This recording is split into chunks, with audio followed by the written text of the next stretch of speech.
that gets exhibited is called manifested. So Vedanta doesn't believe in that some God created this world.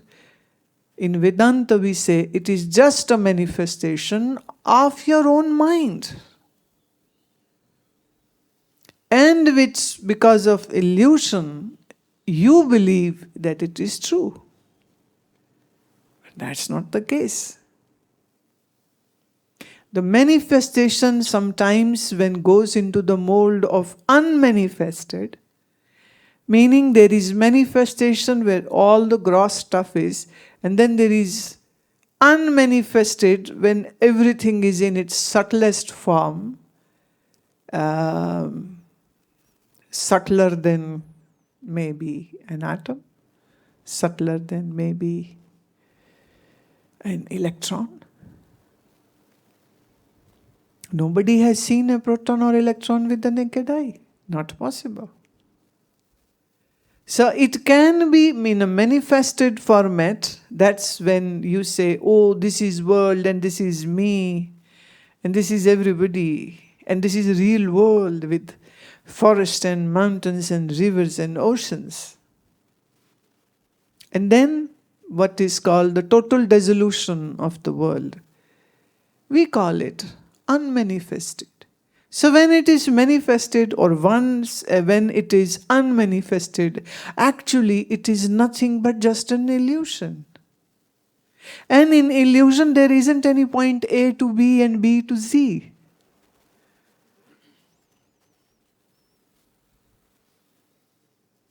So what seems real is actually unreal. And because of the ignorance, what is unreal seems to be real. So you see yourself as a man, as a husband, as a son, as a software engineer who works with Facebook, who lives in Gurgaon. But classically speaking, in the Advaita Vedanta Siddhant, this is just an illusion. When you see the dream world, all the stuff just happens in a second. And as you wake up from the sleep, everything goes back. From where did it come? But you don't see it. And when you don't see it, you say, okay, now this is real world, the waking stage. But when it was a dream, it seemed like that is the real world. And none was real. Both were just illusion.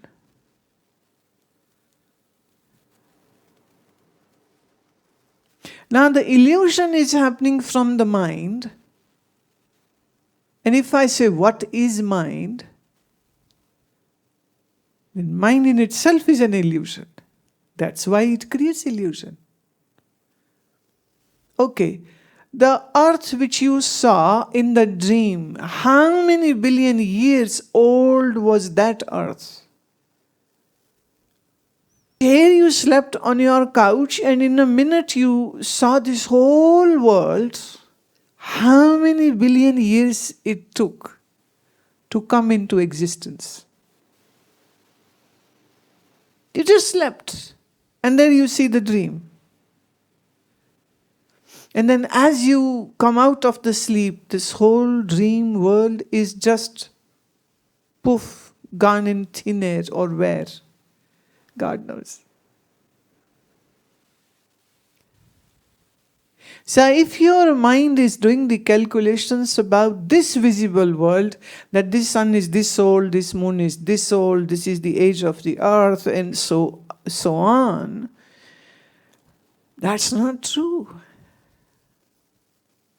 So all the physical bodies which you saw in the dream had a subtle body in the dream. They all came into existence in a second. And they all went back into dissolution in a second.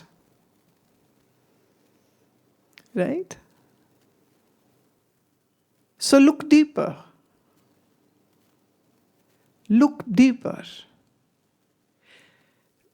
Look deeper in the mind And mind is, of course, subtle. Mind is not gross, mind is subtle. And this subtle is getting its existence from the cause, the causal body. One word easily to be understood would be the macro darkness ignorance. If I have to define it, that's how I will define it. Problem is, when we see this waking world as a real world, then we have attachment, and then we have greed and anger and ego, and all the drama unfolds. But if your understanding goes deeper into this, that it's actually just an illusion, then in a second you have come out of this whole nonsense. That I am a man, and I am a body, and I am a son, and I am a husband, and I have this age, and I have this degree. All those things are just a fiction created by the mind. Like the subtle and the gross all get its existence in the dream in a second. There isn't a long chronological timeline involved in that. Same goes for this waking world. And that's the reason people are very afraid of Advait Vedanta, because they are so attached to the stuff here. They say, I am not a crazy fellow that I say, oh, it's just an illusion and nothing is real over here.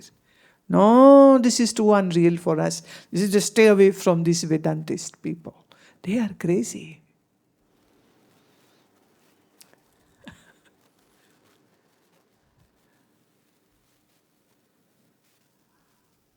Okay, I ask you another question. When who goes to sleep? Mind, brain, individual self, or self? Who goes to sleep?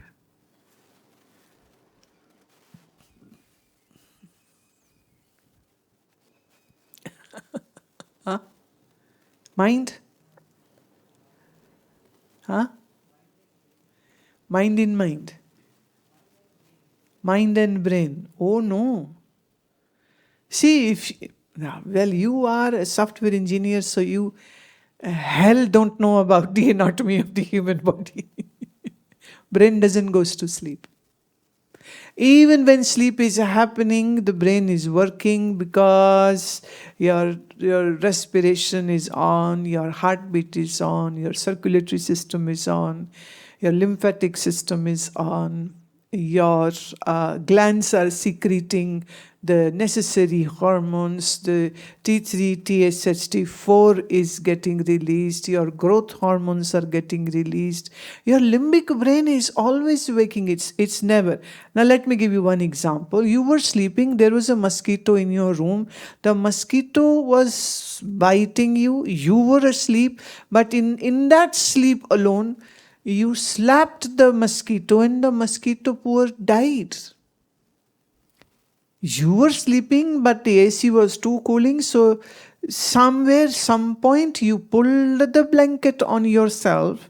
But if somebody asks you, what time did you do? I don't know. I just know that when I woke up, the blanket was on me, and my wife was missing the whole blanket because I had tossed and turned in that, and she was fuming in anger, and that's what kept her warm.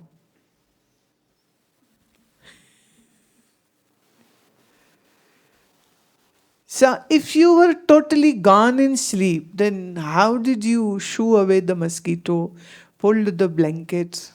And there are people, especially in children, they'll wake up, they'll go to the toilet, and there are people who would go to the fridge, eat something, come back to the bed in the morning. If you ask them, and they say, no, I never did that.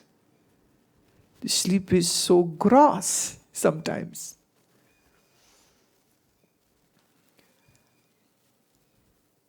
So sometimes it's very confusing. You think you are sleeping, but actually you are not.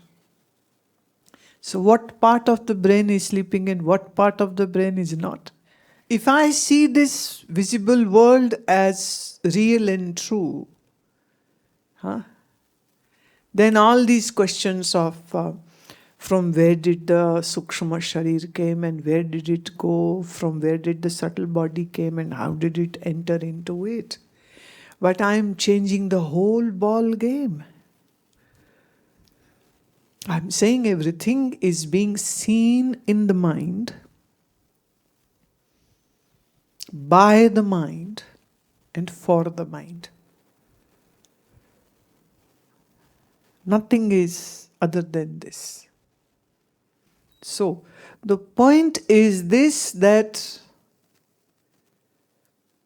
again, just remember, the gross body, the subtle body, and the causal body, they are not like containers where the bigger one is out and the smaller one is inside, and the much smaller one is the third one, which is deep inside. No, it's not like that.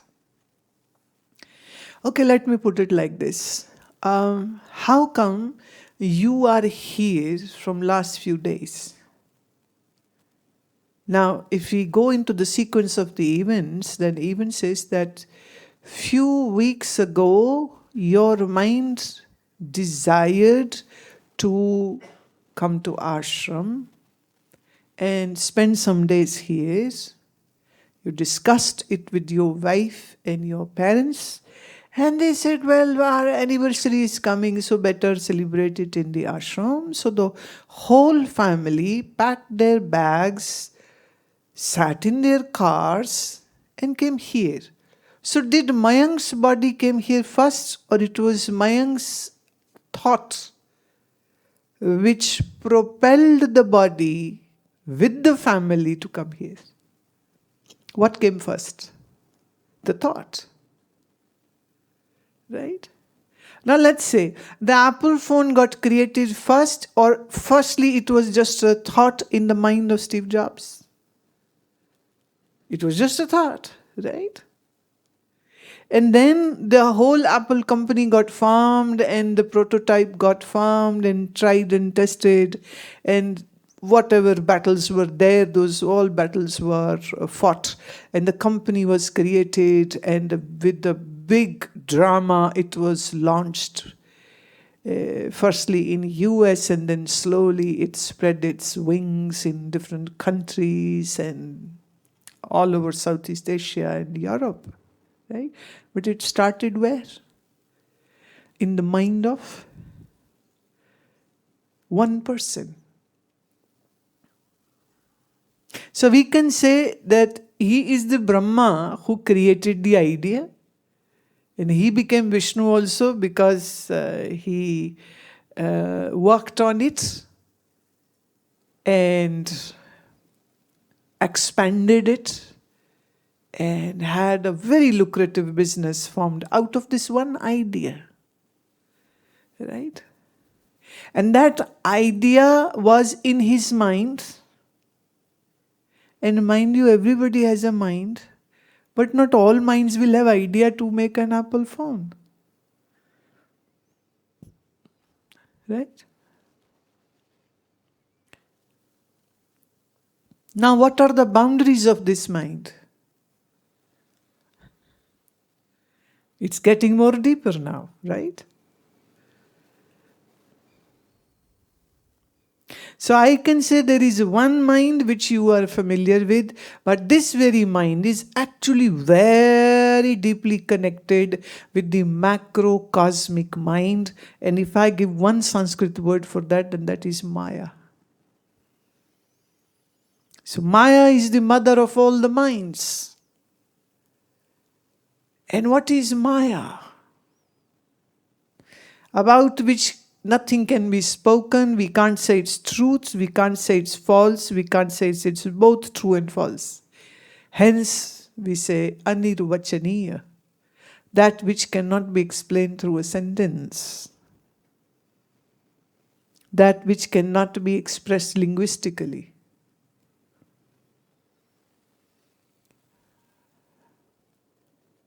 So, Now, the subtle is invisible, right? That's why we're calling it subtle. If it was visible, then we would call it gross. And mind is subtle or gross? It's subtle. Now, who is mummy of mind? Who is daddy of mind? Who gave birth to this child called such a nasty, mischievous, rascala?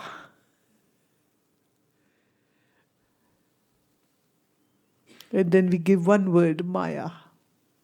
So mind is a mini Maya and the Maya is the big mind.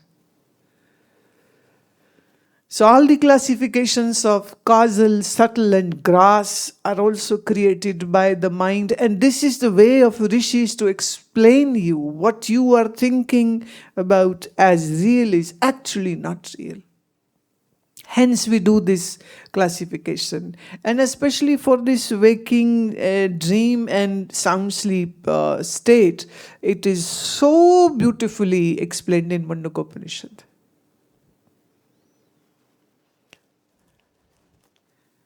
I give you just one small hint. Normally we think this is real world and then we sleep and then we have this dream.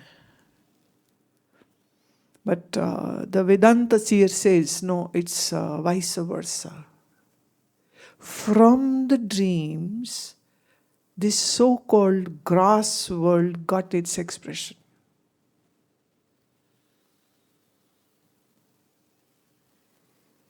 It's not that in the Jagrat the Swapna is happening. Actually, in the Swapna, the Jagrat, in the dream, this so-called waking world is happening.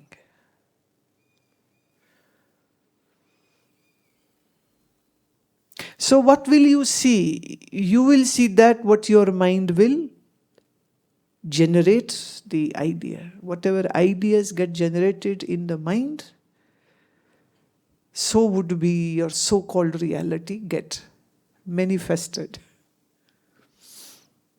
And the very capitalistic approach of many people have used this idea by proclaiming this is our idea. I cannot take the name of the book, very popular book, and they say you just think every day and whatever you think it will get manifested.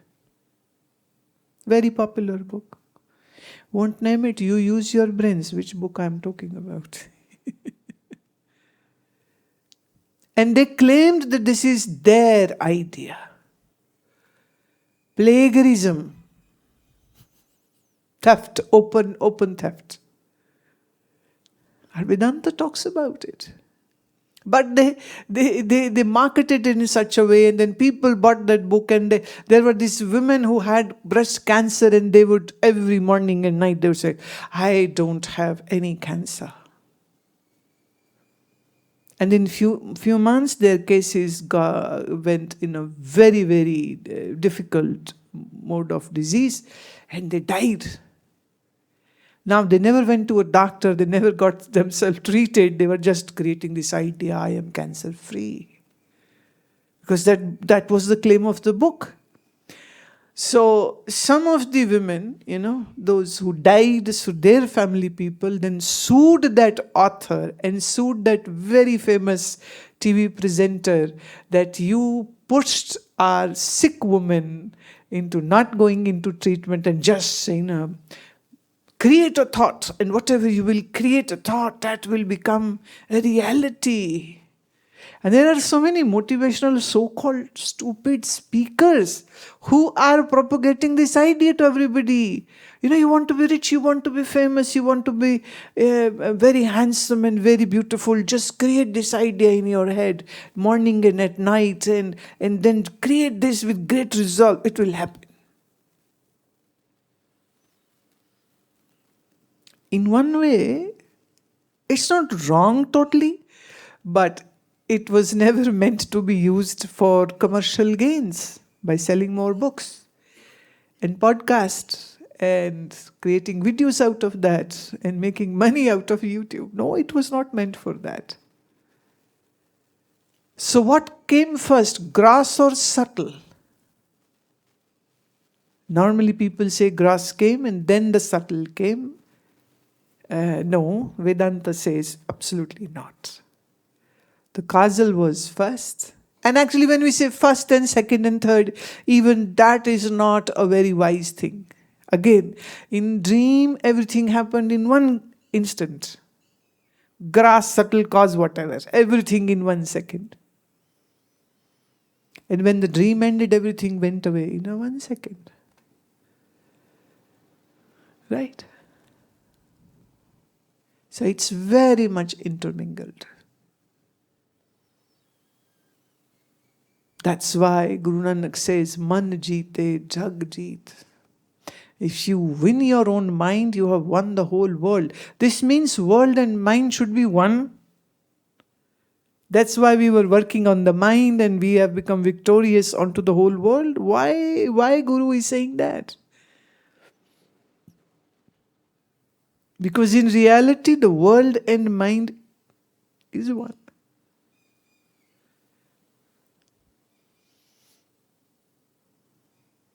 Did you get some answer or your mind is more confused?